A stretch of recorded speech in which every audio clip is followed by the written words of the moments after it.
مش مرتبه اي حاجه للفيديو، وما عنديش موضوع محدد غير كلمتين عايزه اقولهم لك، ويا ريت تاخديها مني بصدر رحب.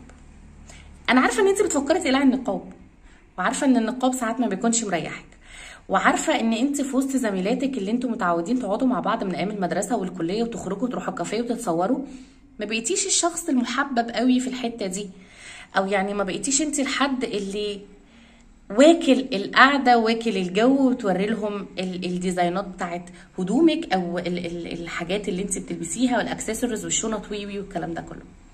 بس في غايه انت سعيتي ليها، في حاجه انت عايزه توصلي لها، هي مش حاجه دنيويه على فكره، مع ان ممكن ربنا سبحانه وتعالى وبالتاكيد ربنا سبحانه وتعالى هيكافئك دنيويا برضه، يعني مش هيسيبك كده، يعني انت مش خلاص، احنا مش ايام ابو لهب بقى وزمان وعصر الجهاد، بس احنا والله العظيم الجهاد الحقيقي في الايام دي احنا بنجاهد نفسنا.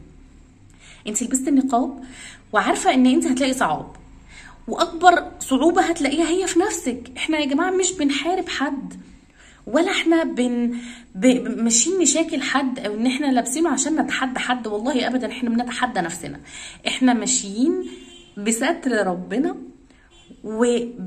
وبالعزيمه اللي جوانا عشان نعرف نكمل في النقاب.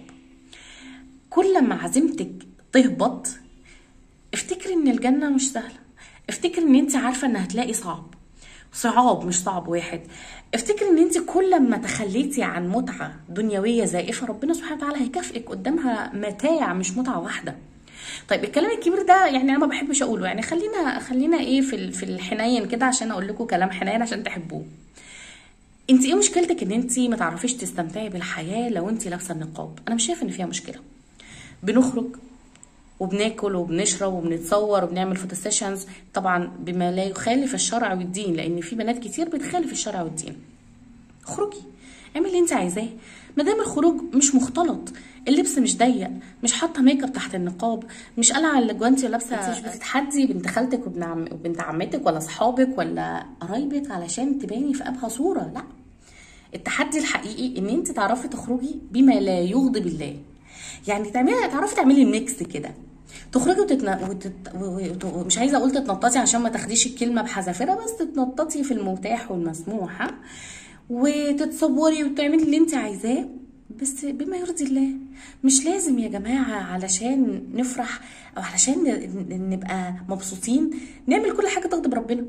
مش لازم نروح نسهر مع اصحابنا اللي جايبين صحابهم ولاد علشان تبقى دي خروجه بقى واو. مش لازم نروح نقعد في حته مليانه اغاني ورقص وطبل وحاجات من دي علشان نبقى اسمنا خرجنا. مش لازم واحنا بنتصور نميل يمين وشمال ونتحرك حركات كده ما تليقش بينا كمسلمات ونقول اصل دي بقى يعني ايه دي الروشنه. انت تعرفي تبسطي نفسك ازاي، وانا عارفه ان انت شاطره في ده وبارعه في ده، بس انت مش مشغله دماغك، انت قافله دماغك على صاحبتك اللي جابت حاجه من زوره ولا جابت حاجه مش عارفه منين ما تنفعش للمنتقبات، وتقولي اصل احنا ما بنعرفش نلبس. لا على فكره احنا عندنا ديزاينات حلوه قوي.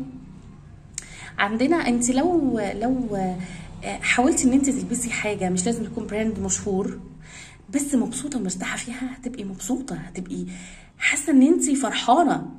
كتير جدا والله العظيم بيعرفوا يبسطوا نفسهم عشان هم عايزين يبسطوا نفسهم. طبعا دي بتبقى اراده ربنا سبحانه وتعالى، بس لازم تساعدي نفسك، ما تتخليش عن الطريق اللي انت مشيتي فيه وبداتي فيه ولقيتي فيه صعاب في الاول بسهوله كده.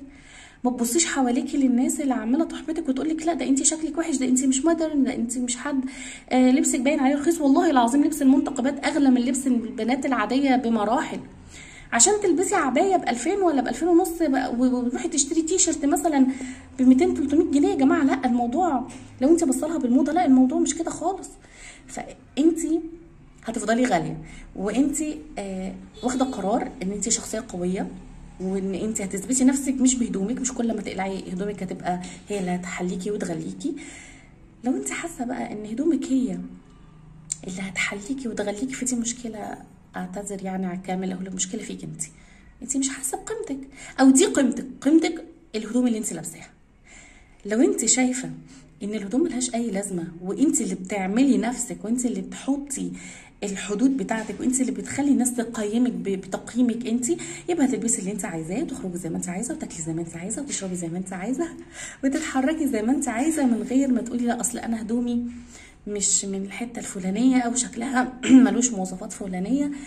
انت جدعة وشاطرة ومؤدبة وقوية، وتعرفي ازاي تسعدي نفسك من غير ما تغضبي ربنا سبحانه وتعالى.